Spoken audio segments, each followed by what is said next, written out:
I have all but one slide left, but I can talk for a long time on that one slide. So before I get to that one slide, just want to recognize that there is a lot of community involvement already, and I know all of you know that.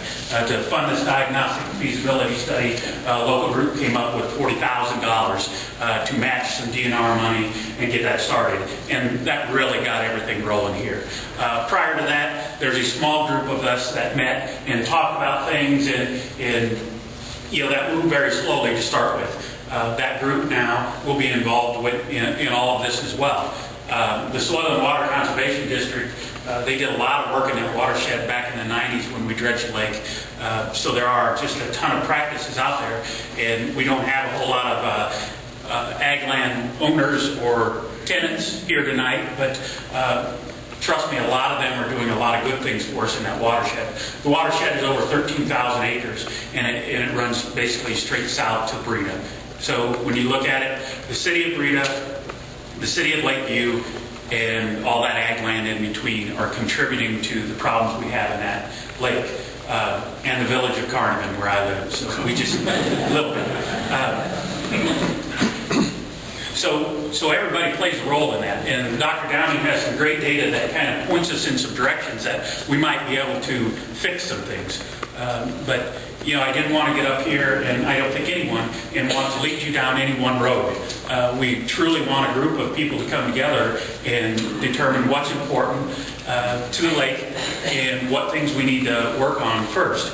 And so if you look at, where do we go from here? Right now, we're almost completed writing a watershed planning grant. And so that's a grant from the DNR. And basically that grant, it's due next week.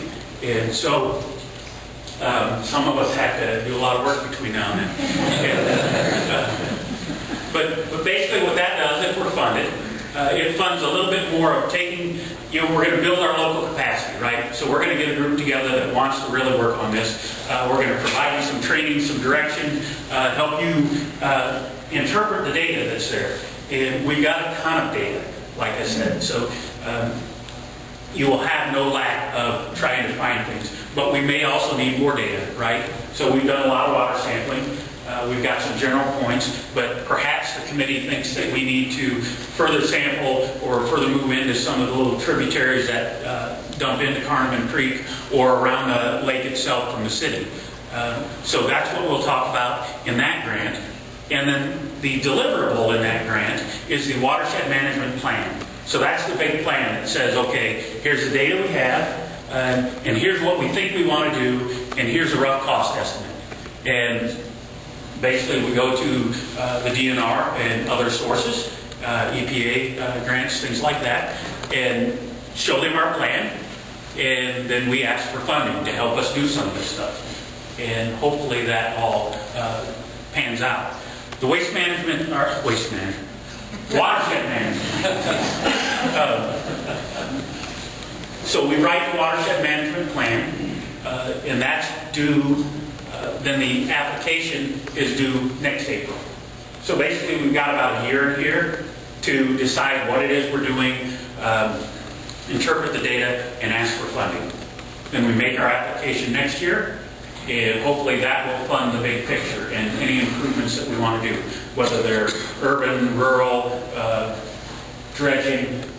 Dredging really, I think all of us realize dredging is not in the very near future. There's a lot of work to be done in the watershed. Otherwise, as Dr. Downing showed, the stuff's just going to come right back in. So that's what we'll be doing there. And the last thing I want to say is, that there's no quick fix to this. We already hit on that. There's no magic elixir. Some people have suggested there's things we can dump in the lake. There's filters we can use on the lake. But I think we all understand that it's a huge ecosystem. And 14,000 acres when you include the lake, you can't fix that overnight. And we really want to fix it right this time and long term and improve it. It's very important to the economic viability of the lake, the city, and quite a few of our jobs and our families. So I'll end with that. Again, Ben's got some sign-up sheets. If I've already got your name on the list, don't bother to fill in all that. We know you want to be included. But if you want to be on a committee or be involved in some way, sign up there or get a hold of one of us and let us know. And then we'll be kind of getting some correspondence to all of you pretty soon.